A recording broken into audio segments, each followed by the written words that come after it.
ګرانو کتونکو الب خان شیرپو یم. الب خان شیرپو ویلفیر فاونډیشن د خپل وس مطابق د دغه بېوسه خلکو سره کومک کوي. ګرانو کتونکو دا کومه زنانه چې تاسو وینئ د دې 7 لوریانې دي، 7 واړه لوریانې په کور دي، 2 خو پکې ستاسو د وړاندې دي او خاوند یې چې کوم دی پالج وهلی دی، بیمار دی، د دې مور ډېره زیاته پریشاني ده. وی کپړو له درځو، کپړې نشته دي، یخني ده او ګرمې کپړې نشته. بهرحال د خپل وس مطابق هم څه کپړې ورکړئ. هغه نورو لوریانې چې کومې په کور دي نو د هغې دپاره دا دې سویټر ته وګورئ، دا یو سویټر چې کوم دی نو دا څه لږ قیمت نه لري. دا یې واچوه که نه، شابه واچوه، شابه واچوه. دا د تحریک د طرف نه چې کوم دی ډاکټر محمد شفیق صاحب لخوا دغه موږ تقسیمو. ښه دا بل رور چې کوم راغلی نو دا د دې ماشومانو تره دی، خو دا د سینې بیمار دی، ضرورتمند دی او دی وی چې یاره موږ خو سخته ده خو په دم ده نو دی هم ځان سره راوسته. ده چې کوم دی نو دله مې دا کوټي ورکړه، ګرمې پکې که نه. څه نوم دی؟ رشید. څو بچي دي؟ څه کار کوي؟ دیاړي کوي. اوس کولی شي؟ بس پرېښیم دا سینه کې مې درد دی ډېر. ښه اوس نه شي کولی؟ او ګاڼۍ کې هم کار کوم. ها کور دی خپل دی؟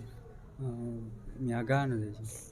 ها خورې دا ته وایي 7 لوریانې که نه، یو ماشوم که چې زویه ژوند څنګه روان؟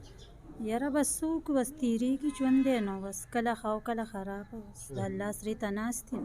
بیا ګراني هم ده او ډېره ګراني ده، ګراني هم ده او بیماري هم ده راته. یو خوا مې خاوند پروت دی، یو خوا مې لور بیماره ده. 15 اپریشنه مو له وکړل او اوس هم بیا مو له وکړو، اوس بیا وایي 17 تاریخ باندې بل اپریشن دی. بس څه به وکړو، بس دغه امتحان دی په موږ راغلی دی، تېرو بیا. دا موږ چې څه درکړل په دې خوشحاله یې؟ او چې ډېر پې خوشحاله.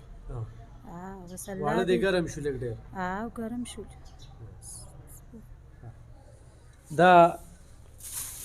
دا به ځان سره چاولې واخلي، دا د یو وروره طرف نه صحیح ده اورې، او دا به ځان سره چڼه والې بچي ونیسه او دا چې کوم دی نو دا تا ځان سره راوستی دی هم ضرورتمند دی که نه، غریب دی. ښه نو دا مې دله ورکړل، صحیح ده او الله به خیر کړي. ښه بچي ژوند څنګه روان دی؟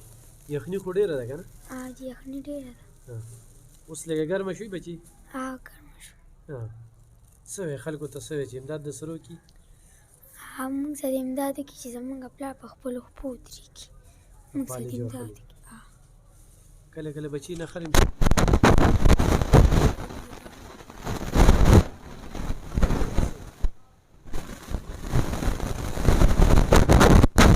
غواړي که نه؟ هر څه غواړي څه نه وي چې کله یې ورکول او چې کله نه وي. ماشومان څه غواړي، فرمایشونه ډېر کوي وروره، خو بس څوک وسه مته نشته دی. نن سبا دومره ګراني ده چې څوک خېټې له نشي پیدا کولی، نو بچو فرمایشونه به څه پوره کړو. یخني ده، سکول ته ځي، د ساري بوټان غواړي، دستانې غواړي، څادرې غواړي، سکول له پیسې غواړي. بس په دې حالاتو کې هم پې ته سکول وې؟ سرکاري سکول ته ځي نو نو څه د ورکې وله؟ نو څه نه. ګرانو کتونکو دوی زه کور ته تللی یم، تاسو په دې دا تصویر وینئ، دا د دې ماشومانو پلار دی او دا چې کوم دی نو ډېر سختۍ سره ژوند تېروي. مخکې خو بهر ملک کې دا سړی و، ژوند یې ښه تېرېده، خوا پالج و او بیا 7 جینکې چې په کور وي، یو ماشوم زوی دی، یعنې 8 بچي، ټول خوراک له خولې.